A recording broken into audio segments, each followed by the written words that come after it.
Sawa, tumetazama dakika 90 za mchezo. Wekundu wa Msimbazi Simba wakiwa nyumbani dhidi ya Gaborone FC. Simba walikuwa na advantage ya bao moja la ugenini. Tuanze kwanza, dakika 90 zilikuwa za aina gani kwa upande wako?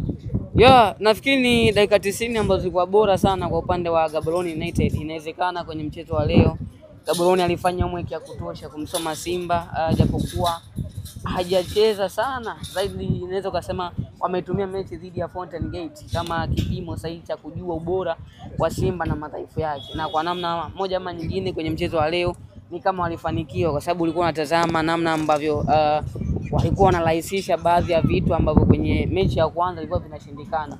Lakini nafikiri moja kati ya kitu ambacho walikiongeza kwenye mchezo wa leo ni uharaka wa kufanya matukio, yani kufika kwenye matukio kwa uharaka, lakini uharaka wachezaji kuweza kufanya maamuzi. Ulikuwa unaona mchezaji akipata mpira akainao sana anaachia, and then mambo yanakuwa yanaenda vile ambavyo kocha alikuwa anatarajia. Kubwa tu ambacho walikosa ni umakini kwenye eneo la mwisho, na hapa ndo utakuja sasa namna ambavyo pia Simba amekuwa bora kwenye ile eneo. Moja kati ya nyakati ambazo Simba amekuwa akizungumzwa sana kwenye eneo la center back.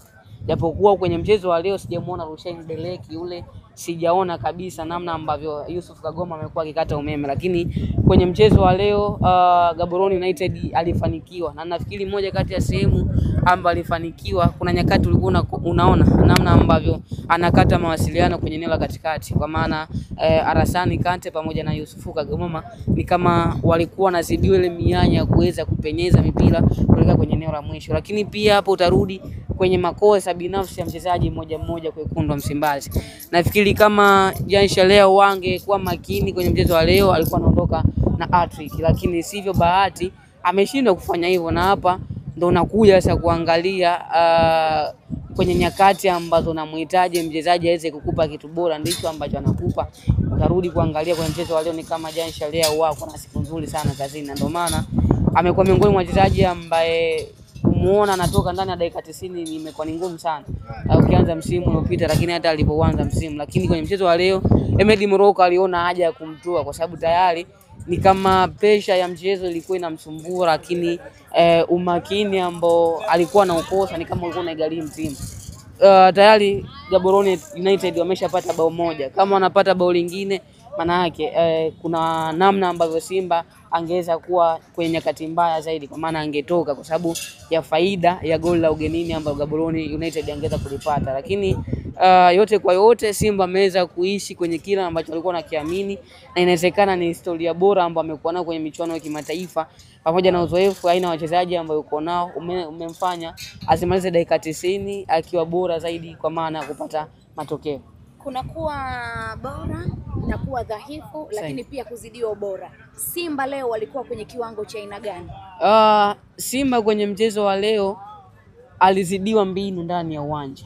Yani ukiniambia kwamba alizidiwa ubora, nitarudi kukuuliza aina ya wachezaji ambao Simba nao ukiwalinganisha na Gaborone wanafanana, jibu ni hapana. Lakini kwenye mchezo wa leo mbinu pekee ndio zilikwenda kuifanya Simba muda mwingi uikute kwenye eneo la chini. Lakini kwenye ubora bado Simba ni timu bora kwa sababu ya aina ya wachezaji ambao walikuwa nao. Lakini ukumbuke Simba alikuwa anacheza na bingwa wa Gaborone, yani kwenye hivi vilabu vinne ambavyo vinashiriki kwenye michuano ya kimataifa kwa hapa Tanzania ni Simba pekee ambaye anacheza na bingwa wa ligi ambayo usika ambayo Gaborone anatokea. Kwa hiyo ulikuwa unatarajia kwamba apate ugumu kiasi hicho, kwa sababu si kila timu ambayo inashiriki kwenye michuano ya kimataifa ni ndogo. Yani mimi dhana ya kuamini kwamba timu inatolewa kwenye michuano ya kimataifa ni dhaifu huwa siipi kipaumbele sana, kwa sababu moja kati ya kitu ambacho kinabadilika kutoka kwenye ligi ya ndani na kwenye michuano ya kimataifa,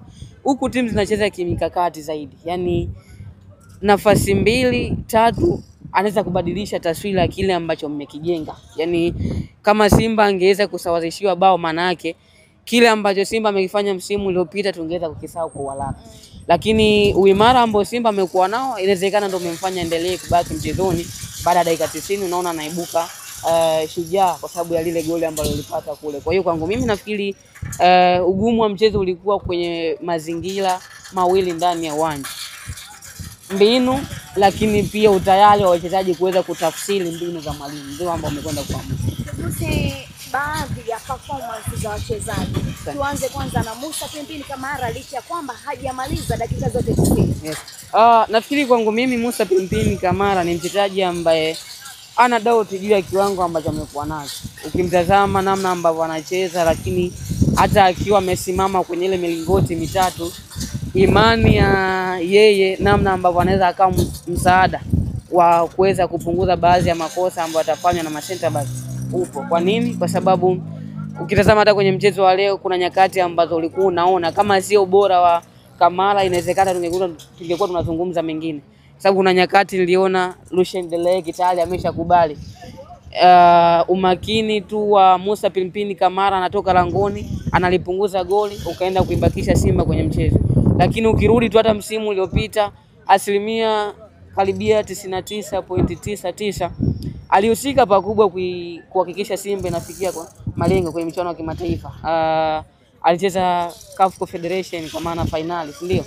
Lakini utarudi kwenye mchezo dhidi ya Al Masry, kiwango chake ambacho alikionyesha, akaweza kuokoa baadhi ya michomo ambayo inawezekana kama si uimara wake tusingezungumza huo ubora ambao Simba alionyesha msimu uliopita kwenye michuano ya kimataifa. Kwa hiyo kwangu mimi sina doubt na kiwango cha Kamara, kikubwa tu ni kuendelea kumuombea aendelee kubaki mchezoni kama ambavyo yuko hivi sasa, kwa maana kuepuka majeraha, lakini kiwango chake pia kisishuke. Lakini sina shaka hata pia na goalkeeper ambaye anaweza akawa anachukua nafasi yake kwa maana ya Yakubu Selemani, kwa sababu ya kile ambacho pia amekuwa nacho. Amehakikisha Stars ikafikia hatua bora sana kwenye mashindano ambayo alishiriki kwa maana chani, lakini amekuja kwenye timu ambayo ili upate nafasi haitohitaji sana historia yako kule ambako umetokea.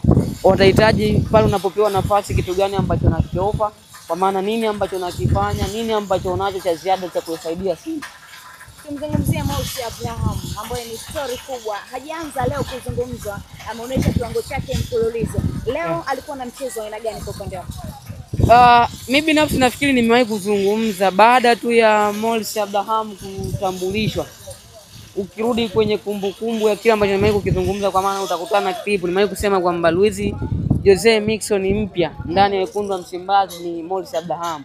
Kwa nini? Kwa sababu ya sifa ambazo yuko nazo, lakini pia uwezo wake wa kuweza kupita ndani ya msitu umekuwa bora sana, na nafikiri hizi ndio nyakati ambazo naweza nikasema kwamba Elie Mpanzu amepata mwenzio wa kucheza naye. Yaani ile speed mchezaji mzao.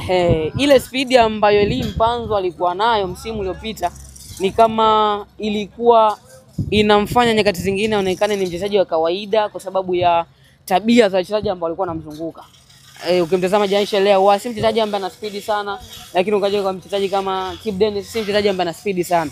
Lakini kitendo cha Simba kumpata Morsi Abraham and then una Elie Mpanzu ni faida kubwa, kwa sababu kuna nyakati utohitaji sana mbinu kuweza kuamua mchezo. Yaani utahitaji ubora wa mchezaji kwenye nyakati za kujibu mipira ya counter attack.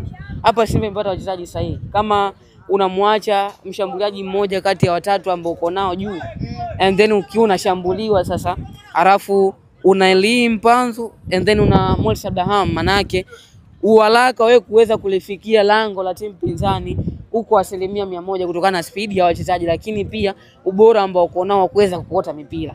Nafikiri moja kati ya kitu ambacho Morsi Abraham amebarikiwa kwanza ni uwezo wake wa kuweza kuficha mpira miguuni, lakini ni ufundi mdogo mdogo ambao uko nao miguuni. Kuna namna ambavyo unamrahisishia kazi. Kwa hiyo tumi nafikiri ndo nyakati pekee ambazo Morsi Abraham anapaswa sasa kujua ameenda kwenye klabu ambayo kosa moja utakalolifanya kwenye mchezo husika inawezekana likakufanya utolewe kwenye ile piki ya kiushindani ambayo uko nayo, yani tukaacha kuimba kabisa. Lakini kama unafanya vizuri, uwezekano wewe kuimbwa upo. Kwa hiyo kwangu mimi kitu ambacho anapaswa ukijua, ameenda kwenye klabu ambayo inahitaji uonyeshe nini ambacho uko nacho. Na nafikiri ni jicho la Fadlu Davis kuona kile ambacho alikuwa nacho Morsi Abraham wakati anakuja ndani ya klabu ya Simba. Kwa hiyo kwangu mimi labda nizungumze kwamba Morsi Abraham anapaswa kupunguza pressure, kwa sababu nilivyomtazama kwenye mechi mbili ambazo amecheza, kama anatulia ni haraka sana Simba kuweza kumsahau Janisha leo. Kama Morsi Abraham anatulia vizuri, haraka sana Simba tamsahau Jean Charles Ahoua, kwa sababu moja kati ya vitu ambavyo Jean Charles anavikosa kwa Morris Abraham vinapatikana. Yes. Kwa hiyo ni kujua tu majukumu yake kama mchezaji and then akapunguza pressure ya kutaka kudhibitisha yeye ni nani. Yaani tumeshajua wewe ni Morris Abraham. Punguza pressure, onyesha kile ambacho uko nacho, kocha atakupa nafasi. Kama unatazama kwenye mchezo wa leo kama hata dakika 90, sio kwa bahati mbaya.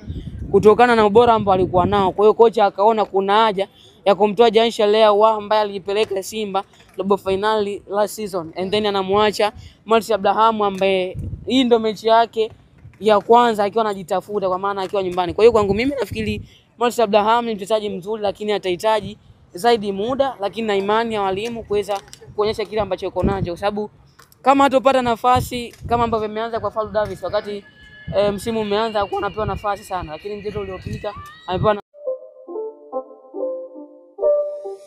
It's not a game, it's a rich thing.